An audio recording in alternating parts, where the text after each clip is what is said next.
Hi everyone, it's Alum and G. We're Manuia. We're happy to be meeting with you tonight.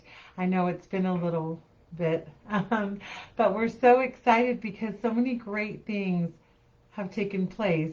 Um, and hopefully technology is in place. There it is, for you to see us. But we were excited especially for the visits we were able to take this past October, to 10 of the world's top universities, all of them based on the East Coast.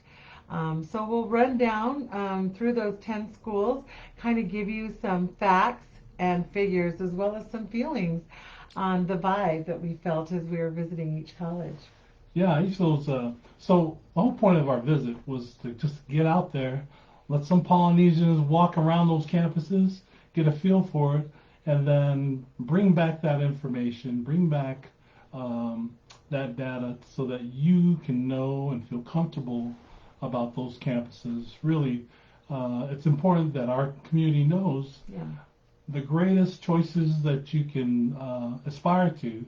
It's important to know what those are because you just never know who's trending towards those colleges and who will be able to take part in those. And our whole feeling is the overall feeling is that our kids belong on those campuses absolutely. and not just survive, they can thrive and make huge impacts Absolutely. because they haven't felt they just don't have no clue, they have no clue about our aloha, no clue. And so that's really it in a nutshell. So let's share some things about some of the visits.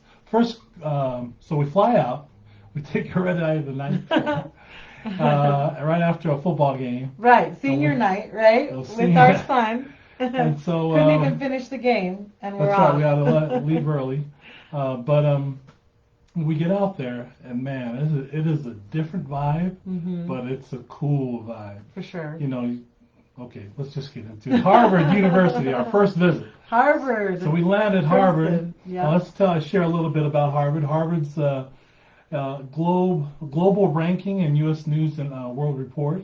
They're ranked #1 in the world. Yeah. So, and Pretty it's for a lot of impressive. reasons. They have a lot of things that they use to collect that data, but they're ranked #1. This is in Cambridge, Massachusetts. So it's right outside of Boston. It's part of that big city. Boston's like a minute away and really borders Cambridge. And so you can get right into the city. This school was established in 1636. So it wasn't, our country hadn't even been formed yet, and this school was running and been running for probably almost 100 years before our great United States of America was formed. This is incredible. Their motto is truth. And then, Jody, you want to talk a little bit about the endowment? Gosh, this is a great part, is the money that's available. So many of you are aware that we talk about the money that's available, not financial aid, not academic or athletically based, but just endowments. Harvard has the largest, right, with $53.2 billion.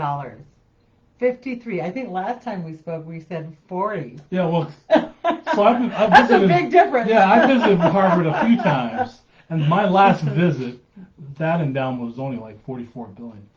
So a few more of you students can get in and get it paid for. Maybe one or two more can get school paid for the endowments. And if you haven't heard, we share these numbers with you so that you can understand that if our kids can get in, right, they can get school paid for. They're really, so they even have a policy called a no loan policy. It's important to them that their graduates graduate with their degrees, walk away, no loans owed. So they do everything they can to help our students. And so, like we said, it's a lot more than an athletic scholarship. It's actually, paying for travel to and from school, a computer, a desk, study abroad, things of that nature, all in relation to your degree, including tools that you may need, even if you're an engineer or something like that. Yeah. There are certain things that are required for the classes, and they pay for it. Yeah. So a huge amount of resources available, and our mindset needs to level up. We need to be talking to our kids early and often about setting their sights on these Ivy League schools, these great schools, because they definitely are needed on these campuses. We kind of look at all the choices that you can make as a menu, right? You go into a restaurant, you can get a menu, and you get to read everything that's available in the menu. Problem with our community is they haven't turned the page as to all the other pages, all the options in the menu. So we just want to share with you what else is on the menu. Absolutely. Okay, some of the notable alum that have graduated or have gone to school there. People like Bill Gates, once one of the richest men, was number one richest man in the world for many years. Right. Mark Zuckerberg, Facebook. Founder of Facebook. Helen Keller, remember who Helen Keller is and what she's done in the community of disabled people. Ruth Ginsburg, she's a Supreme Court justice. And then John F. Kennedy, our president. Yeah. Ralph Waldo Emerson. Yes. Who would have thought that? I don't know how many things that we always refer to. Yeah, I refer to with mindset. About mindset and about how to think about things. And he's comes from Harvard. Some of the notable companies, Facebook came out of Harvard, Microsoft, Morgan Stanley, Citigroup, there's Cardinal Health, some of the more recent companies, and then Fidelity. Those of you who have 401ks, that company was started from Harvard alum. As we're talking about Harvard, we actually had our family come up, right? We have a daughter that's attending Harvard, and actually her, along with two other girls from Utah, we were able to help them with that application process. Three Utah girls. Polynesian girls Yes. Doing their thing there in Harvard. And, we were so happy to see not only are they thriving, they're making huge impacts in their sports culture, right, in their classroom culture, and even on campus with aspirations of starting probably the first Polynesian club ever at Harvard. But I'm just amazed at the options, because before it was such a mystery, Harvard was like something you'd put up on a shelf and it was like the Holy Grail. There was no one that we knew in our community. Well, I should say very few that went. And now that we've been there and seen our girls there and know that others are looking to get in, and we've got a few students that are applying this year, it really is a game changer for our community, just allowing our kids to walk around with us as we're walking the streets of Harvard Square, laughing and playing and eating, and it's just like we are here. We have arrived. The poly community needs to be represented. So I just really enjoyed our time there at Harvard. It was great. The girls truly know that they're making space for the next group of kids that are going to come through, who are going to be familiar, and it's this is a regular thing that we do all the time, applying to Harvard, getting into Harvard, making an impact at Harvard. And so we're really excited that they understand their opportunity, and they've slid right into that role nicely. And the girls we're talking about are Malia Isaacs. I don't know if you know Malia, out there in Jordan High School. She's now there, thriving, doing well. She's recovering from an injury. Yeah. And then she's looking to play spring 7. Spring 7. Oh, that's gonna. And looks bigger and stronger and faster than ever before. It's gonna be exciting to see her. Yeah. And then Kiani Akina just doing so well, making a freshman making tries for Harvard rugby, getting the respect of her teammates. Yeah. And the culture there. This is the other thing too, and this is not everywhere. The culture there on that rugby team at Harvard is unreal. Yeah. It is so accepting. So we don't want to just settle. We want to select the best to make it better for each other. So taking care of each other is the highest thing on their priority, is making sure people are okay. Right. And coming out of the pandemic, man, that's exactly what you want to see, is that we've had so many struggles out of the pandemic, and then coming out of that thinking that, we got to do better and taking care of people. Okay. The other thing we want to talk about, 209 acres is the campus size. Right. That's pretty big, huh? 21,000 students, and the acceptance rate, of course, as we all know, is very tough. Yeah. 4.6%. 4.6%. So. Great time there at Harvard. Next school, MIT. Right. So MIT actually is not that far from Harvard's campus. In fact, it's just down the Charles River. Is that right? How that river kind of borders alongside those two cities. Yeah, you take the road that borders the river, and it takes you right to campus, MIT. So it's just down the road. They don't quite border each other, but yeah, they're just down the road. And I believe they do a lot of things together as far as, making resources available, including, church and that kind of stuff. Those of you wondering about the LDS church there at Harvard and Cambridge, they have wards there that combine the two universities, MIT. Yeah, even including other universities. That's right. As well. So you think of all Massachusetts. There are so many. There's Boston College, there's Boston University, there's MIT, there's Harvard. It's just a city of universities. Yeah. And so you wonder why is Harvard, because they're in that community where education is top priority. And so our LDS community is well served in those wards where they combine. In fact, we went to the Institute, we saw the chapel. Yes, we took we pictures. saw the kids You probably saw. Go to school and get that support from church and stuff like that. Yeah.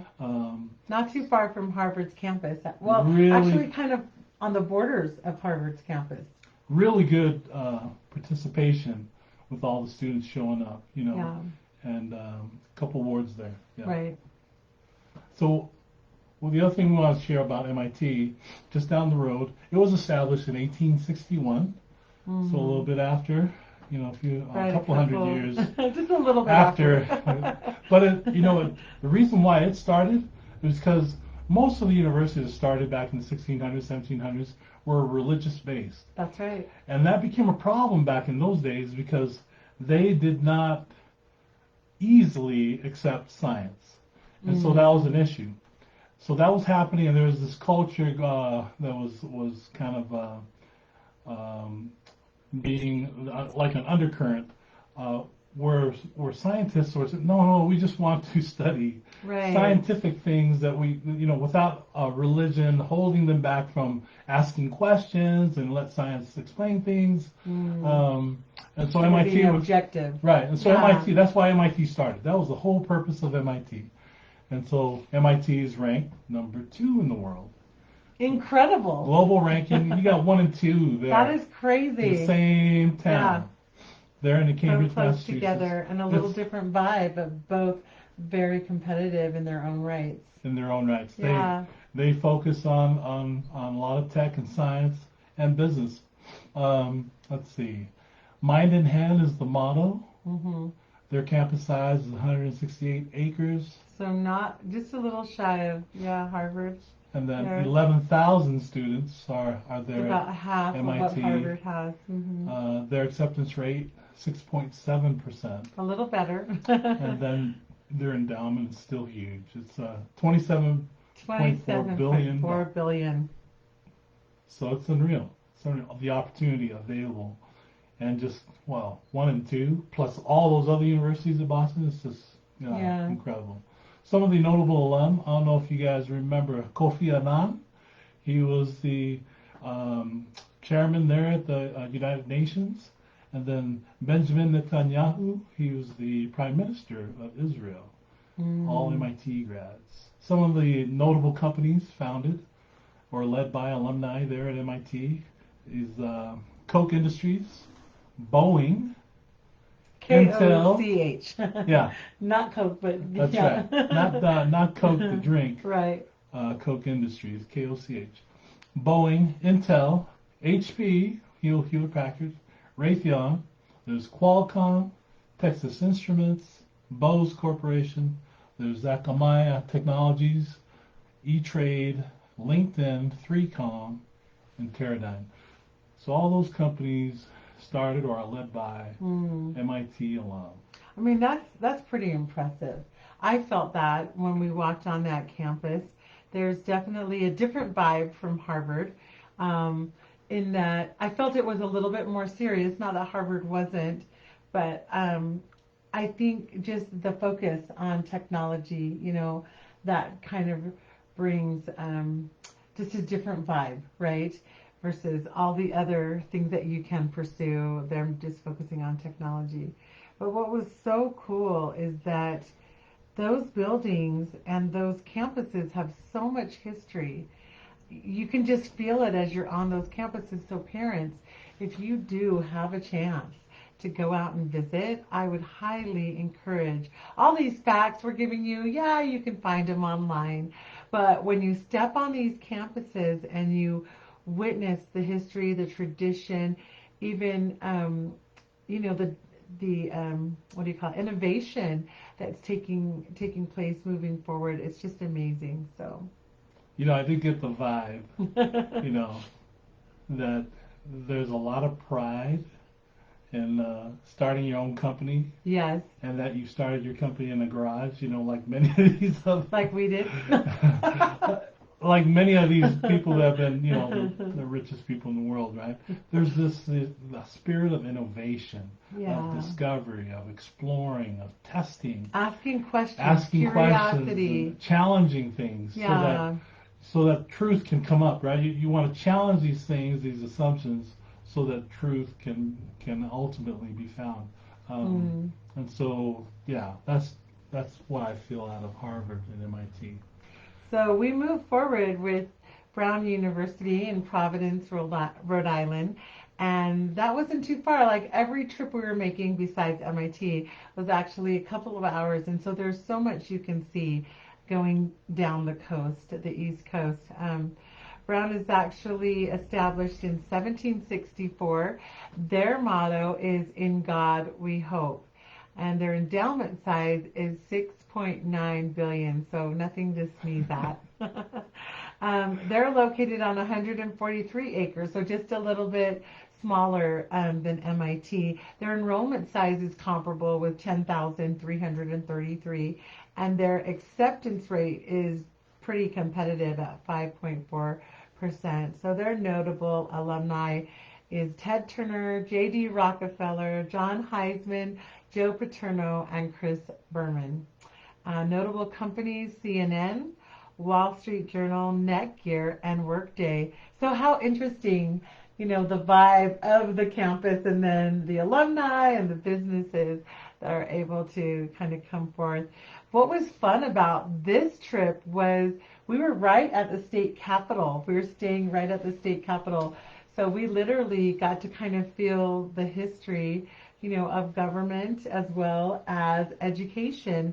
And as we were touring campus, on a Saturday, mind you, there was a girls' rugby game being played on one side of the street, and then a football game being played on another. So you had Brown versus Princeton on the football side, and then Brown versus Quinnipiac, right, on the rugby side. So, I mean, it was so fun to be able to catch both, just turning your head. Yeah, one street and being able to see both games. Yeah. I love the vibe of Brown. You are like, it's on the border of the city. So like one street, you pass one street out of the city, then you're right into their campus. And so many historical, I think they have the most historical buildings from the 1700s all around their campus, and they use their campus for anywhere from student housing to some of the buildings on campus. Administrative buildings. Yeah, it's just beautiful. Yeah, Rhode Island's beautiful. Yeah. And the Jewish community that was there as well. We got to kind of learn a little bit more about that as well. So that was kind of cool. Yeah, the Jewish Community Center is right there between the two stadiums. Big part of Brown University and serving that community there. All those other towns are right by there too, right? We wanted to go but didn't have a chance to. What were some of the other towns along the coast? Cape Cod? Oh yeah, those are just tourist attractions for me. I just wanted to She wanted to say go to I've been to Martha's Vineyard Martha's and Vineyard, Cape Cod, and yeah. we didn't quite get there, but we did see. This isn't going to be our one and only trip. We're going to get out there. But we'll take you families there. But Providence, Rhode Island, that's what takes you closer to those towns, you know, that we were thinking of going to go see. What was great about that rugby game was we were able to meet with one of the seniors, right, of Brown's rugby team. And I just went up to talk with her. She was actually from the Sacramento, the Bay Area, playing rugby. One of our Pacific Islanders out Right. there, Brown, and she was doing her thing. And, you know, one of the things that we wanted to share was that, you know, she really didn't get much support from her community or her friend group going out to Brown. Yeah. And she was mentioning how she really had to strike out on her own and do it herself. And then when she got to Brown, create her support system around her, her coaches, her teammates, all pushing, want to see her do well. All the support system was put around her. Yeah. She's a senior now. Yes, She's about to graduate from Brown. And that's incredible. Goodness. And so, you know, as we are looking at our community going out to these places where they're underrepresented, you do have to bring a strong mindset with you.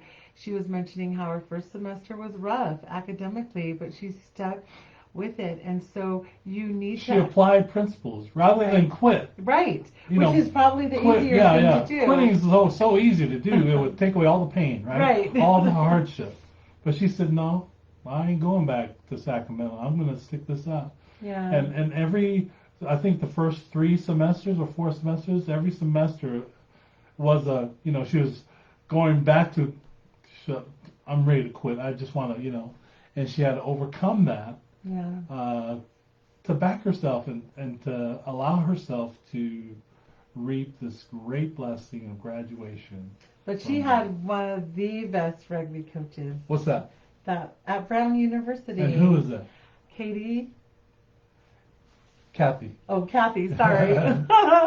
Yeah, Kathy Flores. Yeah. So I feel like building Flores. your community with a great coach, a great culture, great teammates becomes your new family. You know, it's hard to transition from what you're used to what you now have available.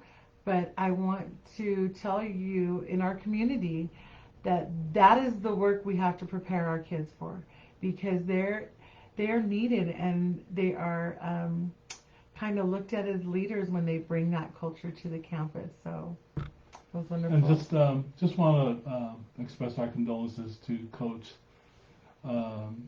Kathleen Flores. She passed away after our visit.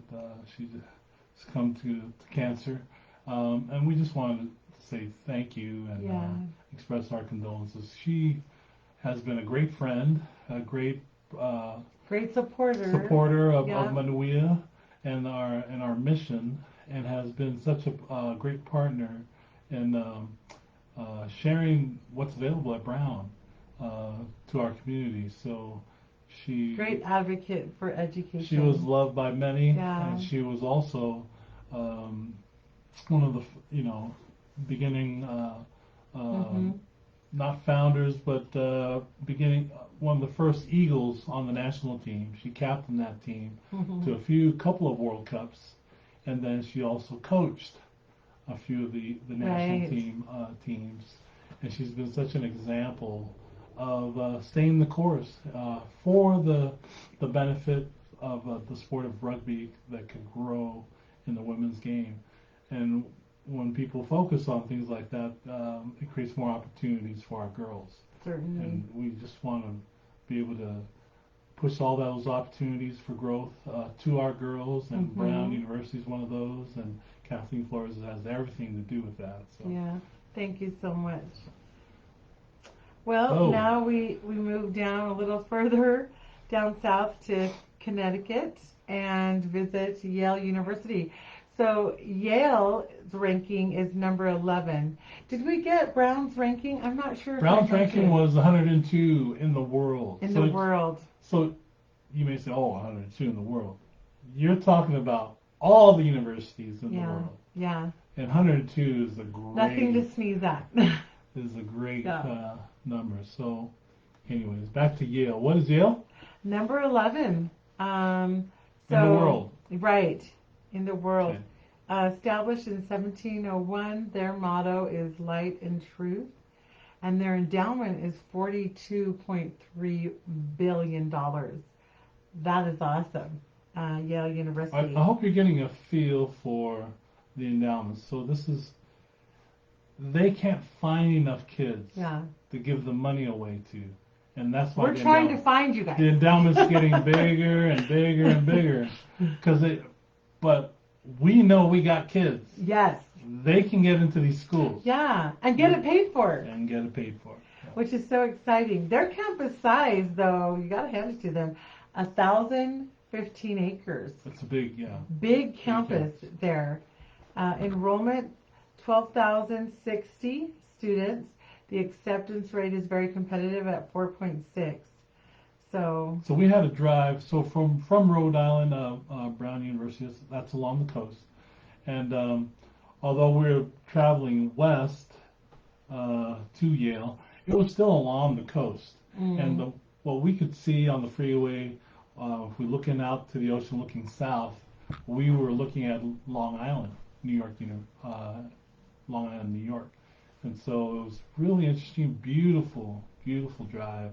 Oh from my Rhode Island gosh, to yes. Connecticut. Yeah. That was one of my favorite things, because granted it was the fall, so the colors, the leaves, so many trees, so many waterways, right? It's just a beautiful setting. So I really enjoyed the whole time that we were driving down. So this is New Haven, Connecticut, and lo and behold, we run into. So we always investigate the LDS community and see if there's an institute of religion or any brown or person a ward we or come in chapel. contact with. And we were trying to. It was also Sunday, so we tried to get ourselves into church, attending local the ward. Yale ward on campus. And lo and behold, who walks in? Do you remember their last name? I only know that they're. This is terrible. We're gonna have to come back to it.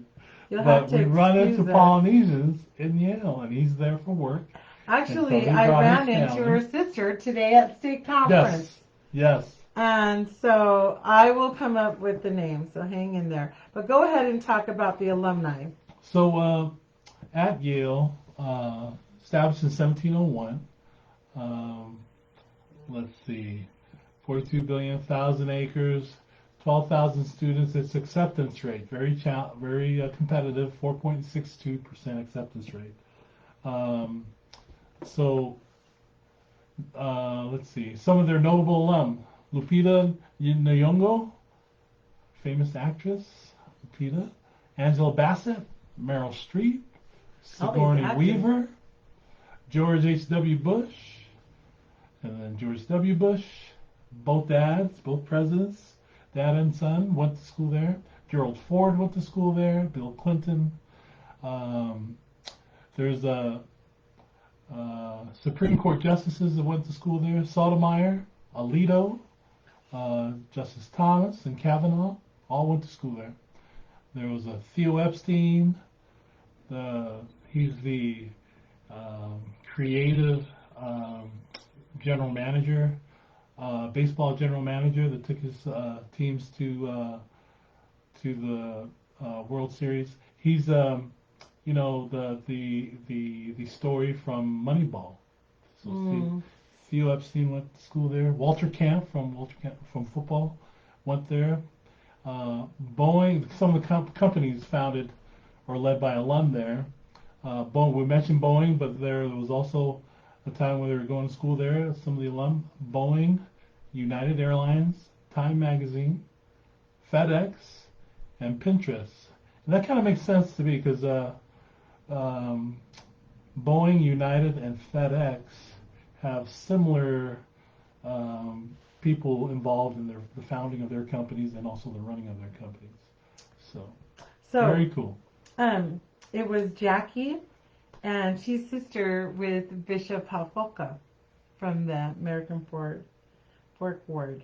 So Yeah, but I wanted to get their last name because I think that was her sister, Ahafoko, but their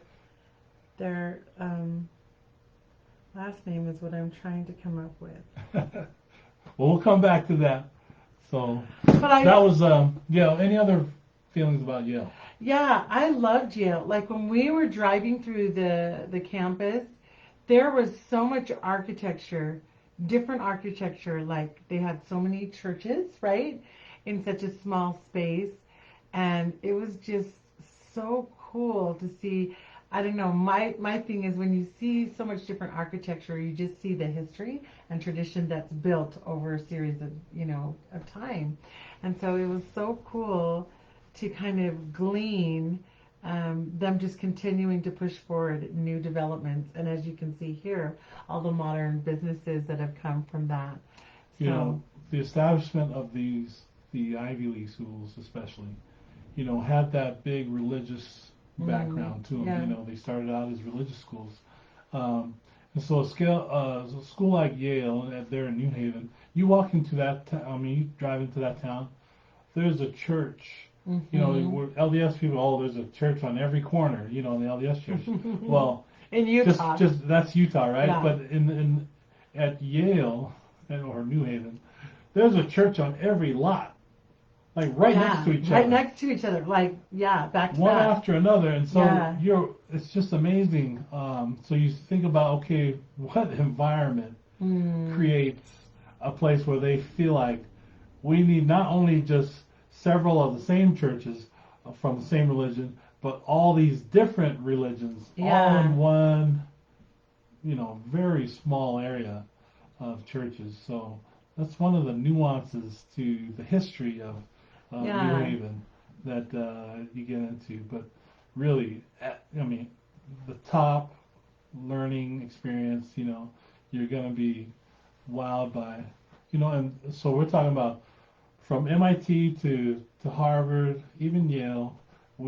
These are schools where, if you if you're going to school somewhere else, the professor that's actually teaching you there at Yale and these schools is actually the author of the textbook Of the that books, that they're using. That they're using, but also all the other universities are using. I think that's a good point. That a lot of these schools have so much funding for research that they're constantly probing and developing and finding, out information. They're on the forefront right. of discovering and research. All right, so we're heading further down to New York, right? And we're visiting West Point. So we had to travel. So New Haven's in the middle of Connecticut, right? You got Rhode Island, and we're traveling west and a little bit north to get to this West Point. True. This town of West Point where the United States Military Academy is. I was really excited to go to West Point because of the lockdown and just the security in general to visit, a national. I feel like this is just like kind of going into the high level of our country, right? Where they're developing leaders and so to be able to go on that campus and feel that vibe and glean what happens is just so incredible. So one of the things that they pride themselves in is they produce, if they don't produce anything, this is the number one thing they produce, the world's greatest leaders. Yeah. That's the whole point of West Point, the United States Military Academy. So you can just imagine, if you're going to be a leader, the types of things that they're trying to have you master there to get really good at. So their ranking, you might want to double check. It is number 11, but under the National Liberal Arts Colleges. Oh, okay. So number 11 national, but that's not all they do. They're number 5 in civil engineering, number 6 in mechanical engineering, and number 8 in electrical engineering. This is in the world. Incredible. I have met several West Point graduates, and I've met several Harvard graduates. And the West Point guys, they pride themselves and being doers. In fact, I've had CEOs of companies tell me if they had a Harvard guy, they had a West Point guy, you know, they're going to go with the West Point guy, you know, if all things are equal. And I said, why do you want to do that for? Don't you want to go get the #1 university? He goes, well, I just know that I need, for this particular CEO that I was talking to, I need someone who's a doer, who's going to get things done, knows how to get an assignment, knock it out, turn around, report back is complete, give me the next assignment. And so that was one of the things that this CEO was telling me. So I, you know, kind of gave me a little bit of insight into what United States Military Academy is producing. You know, so in comparison to, it's not just your ranking as #1, it's what strengths come from that degree. So this is located West Point. Is a city, it's a town in New York. It was established in 1802. Their motto is duty, honor, and country. They don't have an endowment because the U.S. military is the one who funds them, right? Yeah. They're on 16,000 acres. 16,000. They have 4,290 students. Very small. Their acceptance rate is 12%. And some of the notable alum, and you're going to open up your history books, right? Robert E. Lee, Ulysses S. Grant. These are the two Civil War generals that went up against each other, right? They were both trained by the same people at the military academy. General MacArthur, General Patton, General and President Dwight D. Eisenhower, and this is a cool one, Mike Shishesky. Who is that? Do you know who that is? I don't, and I'm so amazed you can even pronounce that. It's only because I watch a lot of college basketball, and he's the coach of Duke University. Oh, very cool. And also the USA coach, the national team coach. He was, for many years, the national team coach. Yeah, you know, as we were going from campus to campus, I mean, it was a pretty rigorous schedule, right? Every day we'd wake up, we'd hit the ground running with the new campus, maybe lucky enough to grab some lunch, and then driving a couple hours, you know, getting some rest. And life is so hard. But I guess my point is that it did take a toll on you, because every campus you went on, they just bring it. Like there is there's like a power and a vision and a purpose and an intensity that it's just, they own it, right? And I just love that, because every day it fuels you to be like, man, we need to be there. Our voices need to be heard. Our contributions need to be made, as these campuses are just producing such awesome alumni and business innovation, you know, growth and awareness. And so I was so excited with every day, because it was like, okay, what's going to happen today? Now I want to talk about that a little bit too. You know, we're showing you the Ivy Leagues, the greatest in the world, right? The greatest in the world. And the point is just to show you all the pages to the menu of what a child can choose, right? Mm-hmm. But, you know, when we're looking at what kids coming through the house, you're going to tailor it to what they're about and what their potential is, and so that they can help. You can help support them as they're striving to reach their potential. And so, you know, although we are focusing on this, is really the setup of a family is going to be still. You just don't know who can do what. And so, although we're targeting these kids who are capable of going to an Ivy League school, we do this just to give you the full gamut of what's out there. Because the full menu. later down the line, within the next month or two, we're going to come up with other schools and other great opportunities available right under our noses, right here at community. Yeah. It could be community college or some of the vocational schools. Great opportunities. So don't despair.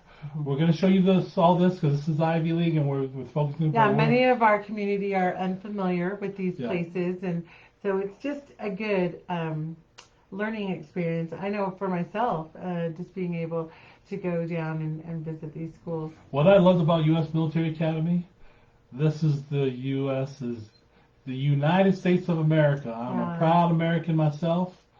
You know, I love it that what United States stands for, and you know, U.S. Military Academy. You can look at it as, man, they're trying to do good, you know, and trying to create leaders out there, and they're trying to make it so that our country's sovereign, safe, and everywhere else in the world is stable. So, and to that point, Alumni, like there's a lot of our Polynesian community from American Samoa who do enter the military. This is great. And this shows them that if your heart is already there with service and devotion to the country, that this should be the premier opportunity for you to not only serve, but to get your education and to really establish, you know, the tradition of service and leadership in your home. So glad Geraldine reminded me of this point. Such a great opportunity. So listen, this is where I'm talking to my American Samoa island, you know, there in Tutuila. I'm an old Samoana shark. I thought coming out of high school that I was for sure going to be joining the Army. Yeah. I was going to enlist and take it, so that would be my way off the island. Mm-hmm. I happened to play football pretty good enough that I got a scholarship to go to BYU in Utah. Fantastic, great. I don't have to join the Army, I'm going there. Yeah. But I'm telling you, it gives me great pride to think that I was going to, you know, join the Army and enlist. But in our community in American Samoa, they get it. The pride it brings to our families there. Very proud to serve as soldiers in the Army. Okay. So understanding that, the great opportunity here for our American Samoa kids and our families and villages is to know that there are so many of you that have what it takes to not enlist, don't enlist, to actually go apply and get into West Point. Yeah. And when you apply and get into West Point, you're going to be trained to be a leader. Right. You're going to be trained to be, and then when you graduate, you'll be an officer and you'll be leading men immediately. You will also be paid your salary. Mm-hmm. If you happen to be playing a sport, did you know that the rugby team, national rugby team, that if you're going to go play a sport there at West Point, you could actually go play rugby at West Point, play well enough to be on the national team, get selected to the national team, play on the national team, and you can actually, your years playing on the national team count towards as your service that you have committed to after you graduate. Yeah. So everybody knows that in order to go to West Point, if you're going to go to West Point, get school paid for completely, you will have a 5-year commitment to serve in the Army. That's not a problem, especially for those who can play sports and play it well. But even if you have to serve, everybody has to go work after they graduate. You're just going to work for the Army. Right, and you get paid salary. It's not like you're getting paid. You don't get paid anything. Right. You'll be paid for 5 years, and so you would count it as 5 years of experience, of professional experience that would launch you into something else if you wanted to do something after 5 years. Most people stay at their jobs 3 to 5 years, anyways. Yeah. So it really helps you to be career ready. It does. It does. So again, you don't have to enlist. Apply and get in. Apply and get in. Get school paid for. Get school paid for. Get some skills. Get leadership skills. Yes. Come home and make your families better, your village better, absolutely, your country better there in American Samoa. It's such a great opportunity. Such a win for our community. Don't enlist. Apply to get into West Point. Wonderful. So as we move forward, we travel a little further. What would that be, east? So we travel south from West Point. South. South. We're still in New York, so we go south to Manhattan. New York's a big state. It's huge. It's huge. And we get to go to Columbia University. Columbia is ranked 6th in the world, which is phenomenal. Established in 1754, their motto is, "In thy light we shall see light." $4.32 billion of endowment funding.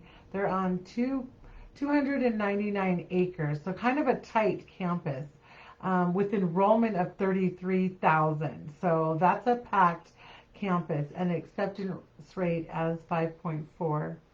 This campus, beautiful, right in the middle of Manhattan, born, in the town of Harvard, right? No, not Harvard. No. I think it's outside of Manhattan, New York, because Manhattan seemed like it was a little. No, it's in Manhattan. It's on Manhattan Island. Oh, okay. But the town is, I'm just drawing a blank, starts with an H. Oh my goodness. Anyways. Yeah. But you're right. Like, it was really compact. But okay, I'm so you unprepared. Look at that. Yes. When you go on that campus, it was bustling. Like, there's kids on the steps. There's kids. Harlem. How can we forget that? Yes. Beautiful part of Harlem, right there in the middle of yeah. Harlem. Yeah.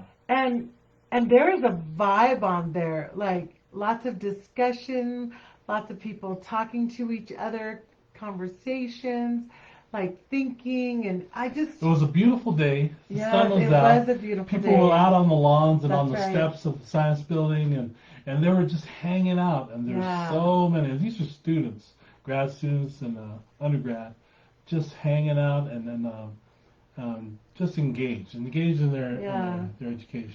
I remember kind of overhearing this gentleman talking on his cell phone about, man, in our day, we were lucky to even, communicate. It was like, so hard, and now they're texting, and they've got so much on social media, and he was just like, man, we were so slow compared to information that travels instantly. And so, in that sense, it was really cool to kind of see the history, right? 1754, but then also the growth that continues to take place on these campuses. And this one I wasn't as familiar with, but man, I was a fan of Columbia. I really liked it. So such a big campus too, yeah. And lots of thriving sports there at Columbia, and all these really all these universities. The Ivy League for your sport is a great league to play in. They have all the facilities, all the things that you would need. Some of the notable alum: Alicia Keys went to Columbia. Amelia Earhart, famous airplane pilot. Right. Barack Obama went to school there. Franklin D. Roosevelt, Ruth Ginsburg, and again Dwight D. Eisenhower went to undergrad there, I think. One of the things that was important that happened on that campus was the Manhattan Project. The creation and discovery of the atomic bomb actually happened in a lab there in Columbia. Many of the professors involved were associated with some of the top schools in the Ivy League, right? So Harvard and even some of the other schools. But they came and did everything there on campus there at Columbia. Rob Walton from Walmart went to school there. And Herman Hollerith, who ran IBM, went to school there as well. So such a dynamic mix, right, of alumni and the companies that were brought forth there. So shout out to my buddy who graduated with me. He was our class president there at Samoana. There we went to school in Utule. Samoana Sharks there in American Samoa. Our class president was Chuck Filiana. And old Chuck got accepted to Columbia and went to school at Columbia. Wow. So proud of him and his family when he went there out of American Samoa. That is amazing. So, just to let you know, we can be there. Yeah, we're needed there. And we're needed there, and they need to feel this aloha that's from our culture and our people. All right. So not too far. In fact, we did 2 in one day. We visited NYU. And NYU is ranked 28th in the nation, or excuse me, in the world. The world. Yes. They're in New York City. They were established in 1831. Their motto is to preserve and to excel. To persevere. Oh, sorry. Yeah, to persevere. Okay, gotcha. Their endowment size was 4.32 billion. Still huge. I Yeah. mean, 1 billion is a 1 billion, lot. right? Amazing. Helps a lot of kids, but they got, yeah, unreal. They're on 230 acres, and they have the enrollment of a whopping 51,848 students, and their acceptance rate is 12.8%. Some of their notable alum, Jack Dorsey, who discovered Twitter, or created Twitter. Jonas Salk, discovered the polio vaccine. Adam Sandler, Mm-hmm. the actor. Lady Gaga, Anne Hathaway, and Spike Lee all went to New York University. And some of the notable companies: IBM, Ben and Jerry's, the ice cream, Southwest Airlines, created by an alum there, and Home Depot. Yeah, I love NYU campus. Again, this is the first time for me on many of these campuses, and luckily, I got to just jump out of the car and take pictures while Alumna, having been on many of these campuses numerous times, was the driver. And I loved it because I just got to walk around with the students, kind of pick up. I just wanted to be in a space where I didn't really know all the facts and figures. I just wanted to feel, and it's so interesting what being on a campus does for you. Being able to feel things that you can't get when you're watching a virtual tour or when you're pulling up these facts. But it's so wonderful for you to just kind of walk in there. So I can't even imagine what it would feel like spending the night or being able to go to an activity where you're amongst your peers and learning or sitting in on the class. So just a great experience there at NYU. All right, so we move forward with Princeton University, and Princeton is also ranked 11. So is that a tie between Yale, Princeton, and They're tied. Army or West Point? Global ranking, U.S. News and World Report. This is for the world, right? They were both tied, Yale and Princeton University. They're located in Princeton, New Jersey. Princeton's a suburb, almost rural. Yeah, Lots I did of feel a land. little, compared to being in New York. We came Yeah, from New we York. just came from New Spent York. 2 days in New York, and Yes. then we go to And we were Princeton. in Times Square, which we had a great time That's right. down there. This one was Yes, I'm a fan of Good Morning America. giggling the whole time we were in Manhattan. Yes. Not so much in West Point and these other areas, but Manhattan, she was... Well, yeah, West Point, I was, at attention, but... Then Princeton was beautiful. Just Yes. beautiful. It was. It was. Established in 1746, under God's power, she flourishes. That's the motto. Mm-hmm. $26 billion in their endowment. Incredible. 600 acres.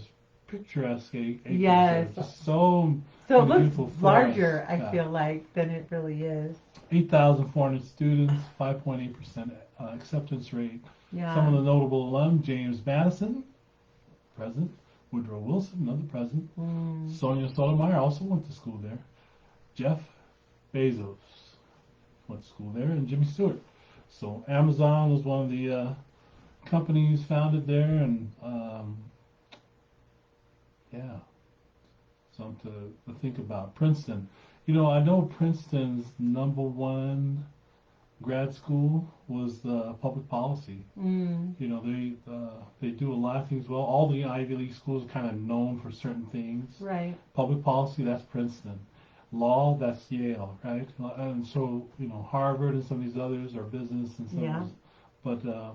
But you're talking, if you ever went to grad school or even the schools, to any one of those schools, you're talking about the top 4 schools in the world. Yeah, the cream of the crop, so globally. Even if they're ranked number 9 in certain colleges, you're going to get a great education. Absolutely. You're going to get a great education. Okay. Princeton. We really like that school because I believe, our daughter is actually going to apply to grad school there. Our daughter, yeah. And so we're hopeful, and so she's going to have a great opportunity to open up. That's our older daughter. Yeah, Salmasina. Okay. So then we hit the University of Pennsylvania, and that is in the heart of Philadelphia, which was a lot of fun too.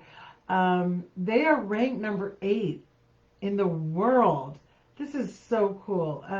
Established in 1740, and their motto, "Laws without morals are useless." Their endowment, 20 billion. Their campus size, 1,085 acres, and their enrollment size is 22,400. So their acceptance rate is 7.7%. I was really impressed with the University of Pennsylvania. So It had that vibe of Columbia. Middle of yes, the city. It did. And then just looked like everything looked kind of like, whereas Yale, Princeton, Harvard kind of pride themselves in those old buildings, Yeah, you know, and right. the tradition and the history. Love it, you know. But when you're in the middle of the city, like Columbia is, and like Philadelphia. and Penn is, Yeah. man, they everything looks so brand new and cutting edge. A little more modern. Yeah. They did have a lot of history though there with They Benjamin did. Franklin. They did. Benjamin Franklin And so I really enjoyed being on that campus because I felt like they were kind of serving their community and their city. Like I feel like they were part of the city, and in that notion, they could be accessed right by the city or by the community. So I really enjoyed that aspect. And there was a building that was, gosh, just I guess donated by Huntsman, right? Well, Sorry. a few years back, I should say, but that was kind of cool. I was like, wait, what? Yeah, there's a Utah connection there. Yeah. University of Pennsylvania, with their their business school being their building donated by John Huntsman. So Right. that was incredible to see. Some of the notable alum: Elon Musk, Donald Trump, Warren Buffett, John Huntsman Jr., William Wrigley from the Wrigley gum. PayPal, of course, that's also some of the companies, right, from those guys, as you can imagine. PayPal is and Tesla, that's Elon Musk, Trump, and then Berkshire Hathaway, that's Warren Buffett. Huntsman Chemicals, that's John Huntsman's family, and Wrigley Gum, all came from those alum. University of Pennsylvania. The one thing I wanted to share as well, you couldn't go 5 feet and not run into something historical in all these towns. Yeah. Right? Oh, for sure. For sure. Just unreal the history of our country. Mm-hmm. You know, these were the places where that our country was created, and the men that were involved in that, and so a lot of cool things.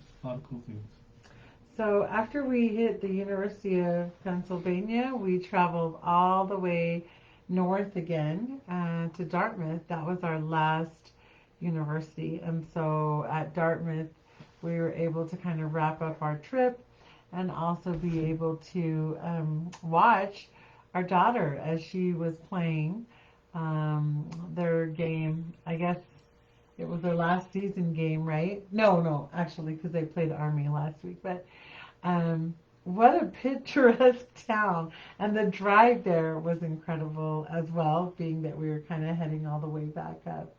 But did you have some facts that you wanted to share? Established so it's up in Hanover, New Hampshire. That's right. So we drove about, 6 hours up? About 6 hours. From Philadelphia all the way up to Dartmouth Mm-hmm. to watch this game that was being played there at Dartmouth. Established in 1769, it's the 9th oldest institution of higher education in the United States. Let's see. Its motto is "A voice crying out in the wilderness." That's the motto. And the endowment is $8.5 billion. Okay. and it has students are 6,600 students. So a little bit smaller then, huh? And it's on 31,800 Oh, wow. acres. I think of that's our land. biggest campus. That's the biggest campus. Well, actually, I shouldn't say 31,000? I think the military academy was bigger. Well, Oh, yeah. I'll come down. Okay. It's right there. Well, There. right. 4,000. Oh, 16,000. Yep, this beats it. Yeah. Wait, how? 33,000, you say? 31,000. Wow, that must be the whole town. Well, it seemed like it as we were. No, it's unreal. Wow. It's unreal. I didn't realize that.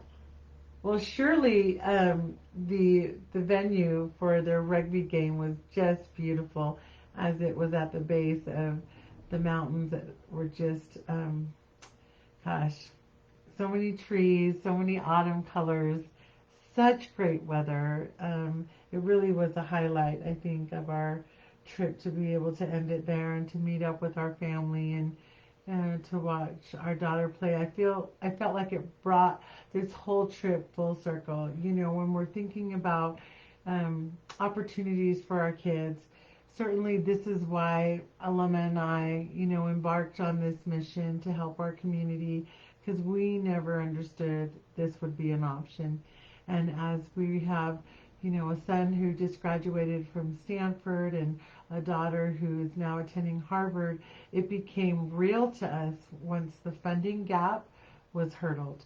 And so then the mindset gap needs to be hurdled, and the academic gap. And so, like Alema said, you know, this work that we do, our mission is all about strengthening families in ways that empower our kids to know they have the divine potential to do anything they set their mind to.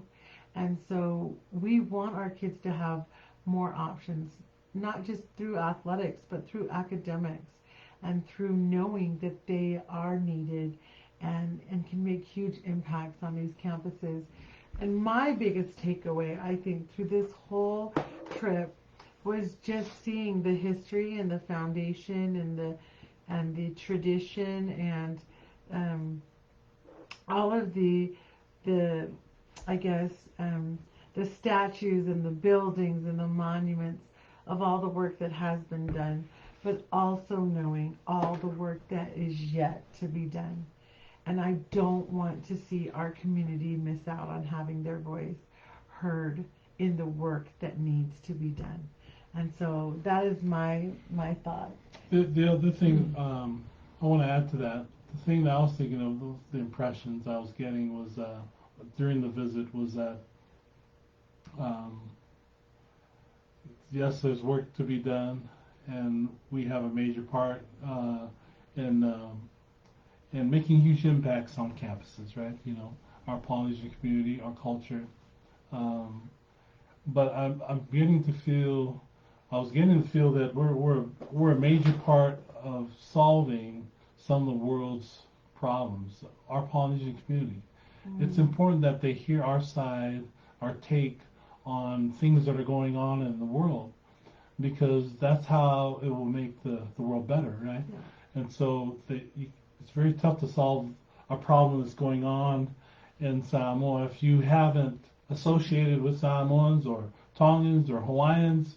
If you haven't associated with our people, it's very tough. So our people need to be trusted. They need to be familiar. You know, they need to be ones that have been involved in these groups of people trying to solve problems, so they can get the views of that we contribute to the world. Because the world is made up of the Pacific Ocean, which takes up most of the world, and the people that live there know best what's needed in the Pacific.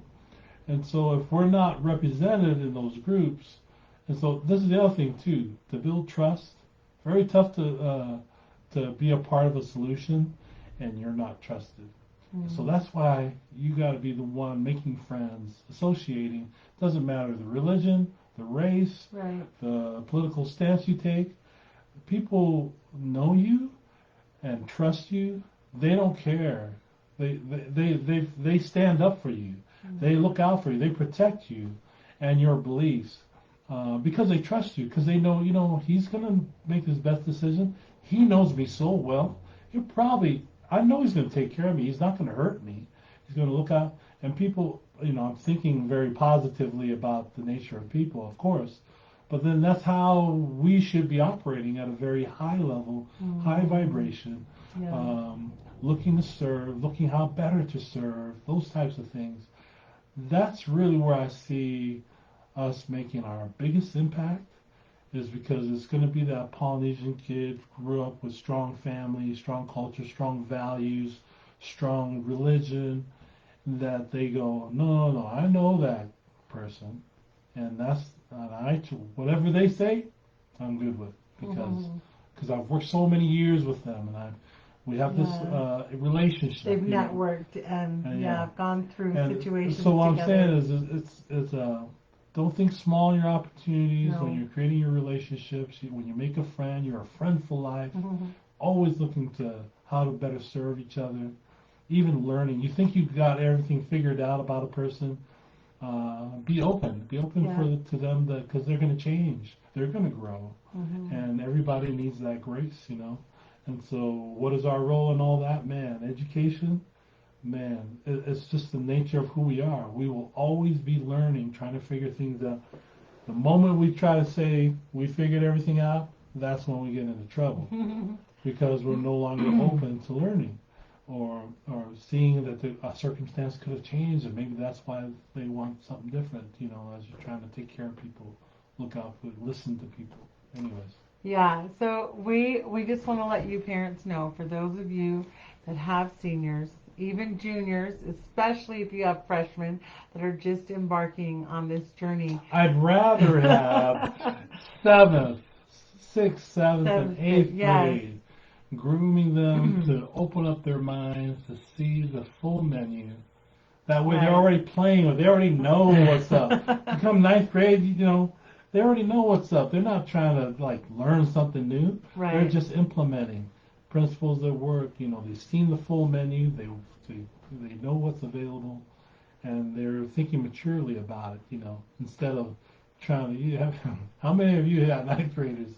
You can't tell them anything. They already know. Yes, and move forward their with capacity to learn to take on anything new is tough, because they got all this new stuff from high school going on, social, sports, education. Their friend groups. But what I like are the 6th graders, 7th graders, 8th graders there, so their minds are open. They're willing to learn. They haven't figured everything out. So.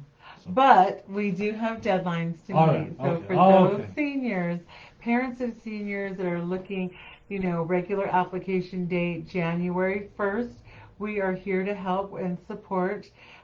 Give us a call, book your free Zoom, go to manuialife.com, and we would be happy to set up a game plan.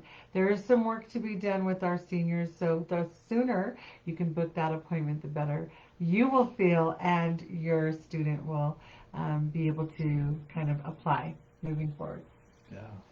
All right. Well, thank you so much for hanging in there. This was a long one, but we hope that you gleaned some of the great opportunities and funding that's available for you. We look to do another Facebook Live, probably December, huh? We'll hit the ground with some more information for our parents. Yeah. Maybe the West Coast, maybe? That's what we're hoping for, maybe over Thanksgiving break. So with that in mind... Wait. Let's talk about some of the schools that could possibly be doing. Well, we'll let them know. But I think for tonight, hopefully you've got enough information, and we'll get back to you on that on our next Facebook Live. So have a good evening, and we'll see you again. Manuia.